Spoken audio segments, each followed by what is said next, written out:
ఈ రోజు నగరంలోని ఇందిరా పార్క్ వద్ద గల ధర్నా చౌక్ వద్ద greater Hyderabad centring contractors association సభ్యుల ఆధ్వర్యంలో నిర్వహించి తలపెట్టిన సెంట్రింగ్ పని బంద్ ధర్నా కార్యక్రమానికి BRS LP whip MLA KP Vivekanand, old Bowenpally మాజీ కార్పొరేటర్ ముద్ద నరసింహ యాదవ్ హాజరై ధర్నాకు సంఘీభావం తెలిపారు.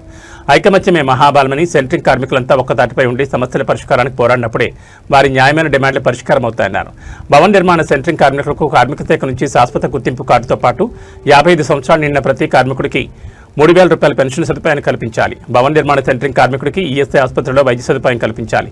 నిర్మాణ సమయంలో ప్రమాదవశాత్తు మరణించిన భవన నిర్మాణ సెంట్రింగ్ కార్మికులకు కార్మిక శాఖ నుంచి ప్రభుత్వం వారు చెల్లించిన నష్టపరిహారాన్ని 20 లక్షలకు పెంచాలి. సంక్షేమ బోర్డుతో సంబంధం లేకుండా సెంట్రింగ్ కార్మికుడు ప్రమాదాల బారిన పడితే పోలీస్ స్టేషన్లో నమోదైన ఎఫ్ఐఆర్ ప్రామాణికంగా చేసుకుని నష్టపరిహారం చెల్లించాలి. సెంట్రింగ్ కార్మికుల న్యాయమైన డిమాండ్ల పరిష్కారానికి కృషి చేస్తామని, సెంట్రింగ్ కార్మికుల సమస్యలను పరిష్కరించేంత వరకు బీఆర్ఎస్ పార్టీ వారికి మద్దతుగా నిలిచి సెంట్రింగ్ కార్మికుల సమస్యలపై పోరాడేందుకు టీఆర్ఎస్ పార్టీ వారికి మద్దతుగా ఉంటుందని అన్నారు. భవన నిర్మాణ ప్రాంతాల్లో తరచూ సెంట్రింగ్ మెటీరియల్ దొంగతనానికి గురవుతుంది. ఆ మెటీరియల్ను దొంగిలించిన వారిపై చట్టరీత్యా క్రిమినల్ కేసులు నమోదు చేయాలి. సెంట్రింగ్ మెటీరియల్ దొంగతనంగా కొనుగోలు చేసే స్క్రాప్ దుకాణాలపై కఠిన చర్యలు తీసుకోవాలి. రైల్వే మెటీరియల్ మాదిరిగానే సెంట్రింగ్ మెటీరియల్కు ప్రత్యేక గుర్తింపునిస్తూ దొంగతనాలకు పాల్పడే వారిపై కఠిన చర్యలు తీసుకోవాలి. సెంట్రింగ్ పద్ధతిలో ఉన్న వారికి ప్రతి అమావాస్యకు చట్టబద్ధంగా సెలవుదినంగా ప్రకటించి కార్మిక మరియు పోలీస్ శాఖల సహకారం అందేలా చూడాలి.